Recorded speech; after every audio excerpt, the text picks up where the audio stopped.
All right, let's talk about measuring. So this is the slate. A few things. I want you guys to keep in mind that this is a natural stone. It's a stone. So when we're talking about pressure on your heat press, you got to be careful with it because it can and will crack. I need you to understand that. It can and will crack. So keep in mind that it's a natural stone.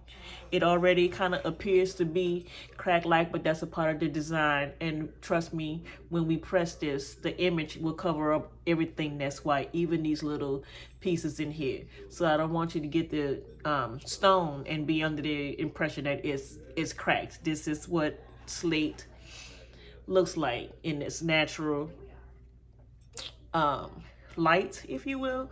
And this is the back. So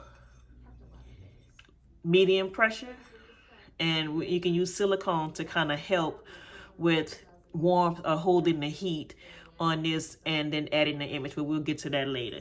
So in terms of measuring, because this again, it's a natural stone, I can't say that all, like I have like 5 or 6 of them. I don't know that each one is the same size or the same cut. So when people come to my channel and I'm designing certain things and they're asking me about sizing, I kind of don't like to give you that because your sizing might not be my sizing.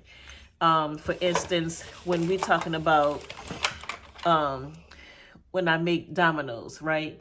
Well, your mold might be different from my mold, which means your domino size might be different from my size. And I have like 4 different size domino molds, so I know for a fact that the size would be a little bit different in me telling you, especially if we're talking about putting images on the back. I typically stay away from full images because to me, I just feel like that's a lot of work and you're already going to pay $40, $45, $50 for the dominoes. And if I have to do a full image and extra coat that, you probably not going to want to pay that price. So I try to do more of the SVG permanent vinyl on the back where I do names, or we can do zodiac signs. We can do all of those things, but it's a different situation if we want full images on diamond. I'll even do team logos. Like there are ways to get around doing a full image on the dominoes because again, we're talking about sizing. And I can't say you should use what the sizes that I give you, but I'll tell you how I get my sizing and you can kind of decide. So if I'm doing a domino, we're going to go with that since I got it in my hand. This is my silhouette mat. This is the long one. You don't really need all of this. You can just use the short one if you have it, or any kind of something with some measurements on it. I usually design in silhouette also. So if I take the domino that I have and I put it on my mat, I can see on my mat it's taking up 2 square inches. So then I know whatever design I want to use, it needs to be within those 2 square inches. So easy. So that means whatever it is that I do and I want to put on these dominoes, I need to design it within that square. And so that's wrap. Okay, same thing for something that's not just a square. When we're talking about this heart shape, well, I'm going to take my heart, I'm going to put it on my mat, and I know that it's inside of 6, 1, 2, 3, 4, 5, 6 because this is the midpoint of my mat. This is a 12 by 24 inch mat. So I know my design needs to be at least 6 inches wide and 1, 2, 3, 4, 5, 6 inches down. So I know my design needs to be within a 6 by 6. And that's when I press, whatever I'm going to put on this heart, it needs to be at least 6 by 6 inches. And that's what we're going to do. So when I go into silhouette, I'm going to take the image that I plan to use.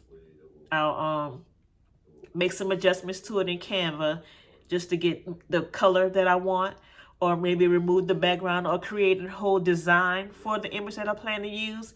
And I'm going to design it in silhouette, print it from silhouette to my Epson F570.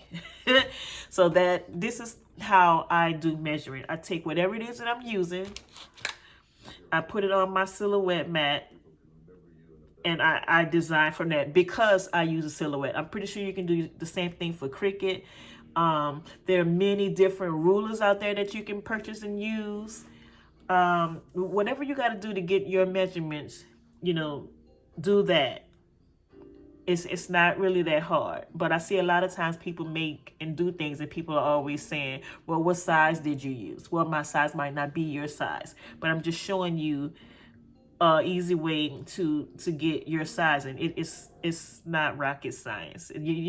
Sometimes y'all are making this way harder than it needs to be. Size that thing and keep it pushing. So we're gonna get back to this. We know 6x6, boom. So now I'm gonna come back, load up the image that for a fine one that I want to use, because I'm not even sure who I'm making this for at this point.